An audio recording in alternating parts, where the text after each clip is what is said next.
ايه اللي بيخلي الإنسان ناجح فعلا؟ الذكاء ولا الطموح ولا الحظ ولا احنا فاهمين الموضوع غلط من الأساس؟ كتاب أوتلايرز بيقول حاجة مزعجة شوية. النجاح مش قصة بطل، النجاح نظام. القصة التقليدية بتقول اشتغل جامد الحظ يخدمك تبقى ناجح. بس جلادويل بيقول احنا دايما بنبص على النتيجة ومش بنبص على الظروف اللي صنعتها. علشان نفهم النجاح بجد لازم نبص على الحاجات اللي مش باينة: عدد الساعات، البيئة، الناس اللي حواليك، التوقيت، وحتى تاريخ ميلادك. النجاح مش لحظة، هو تراكم ظروف. قاعدة ال10,000 ساعة. جلادول استند لدراسة على عازفين كمان، قسموهم 3 مستويات: ناس كويسين، ناس موهوبين، وناس عالميين.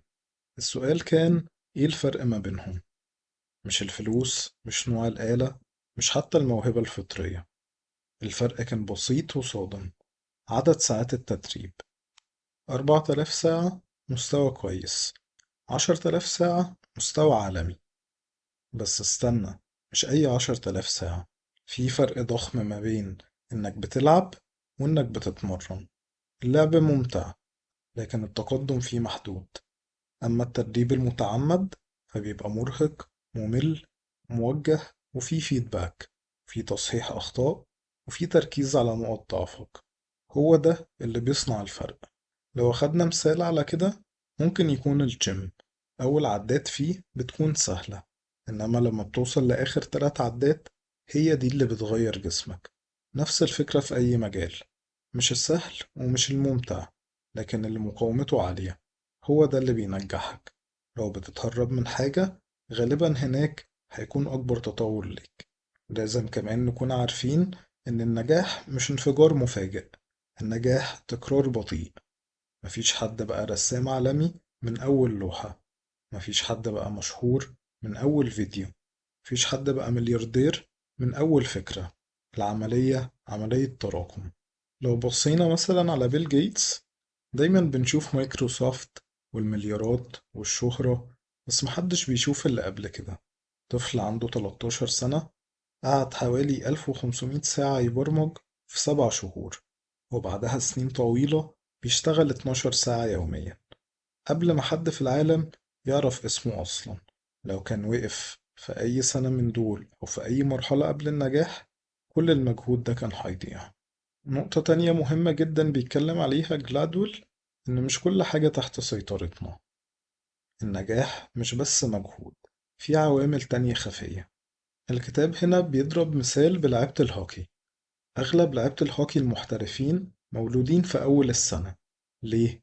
لأن نظام المدارس بيقسم حسب السنة الميلادية، فاللي اتولد في يناير أكبر بدنيا بكتير من اللي اتولد في نوفمبر. المدربين بيشوفوه أقوى، بيدوله فرص أكتر، فبيتدرب أكتر وبيتطور أكتر. فرق الشهور اللي ممكن يبان بسيط ما بين يناير ونوفمبر عمل سلسلة فرص وصلت لمستوى عالمي.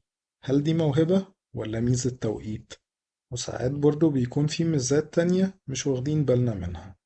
بيل جيتس مثلا اشتغل 10,000 ساعة فعلا، لكن كان عنده ميزة نادرة جدا: كان عنده وصول لكمبيوتر في وقت كان الأجهزة عددها محدود جدا. مش أي طفل كان يقدر يعمل كده. المجهود مهم، بس التوقيت زائد البيئة زائد الفرصة بيكبروا المجهود أضعاف مضاعفة. من الأفكار المهمة اللي بيتكلم عليها جلادويل برضو فكرة الاختيار. أغلب الناس عايزة تنجح في كل حاجة، لكن اللي نجحوا فعلا اختاروا حاجة واحدة وغرقوا فيها، مش موزعين طاقتهم، مهووسين بحاجة واحدة بس. وده أصعب درس، لأن الاختيار معناه تقول لأ لحاجات تانية كتير ممكن تكون بتحبها ومهتم بيها جدا. اللي جلادويل بيحاول يقوله في أوتلايرز إن النجاح مش سر، مش ضربة حظ، ومش عبقرية خارقة.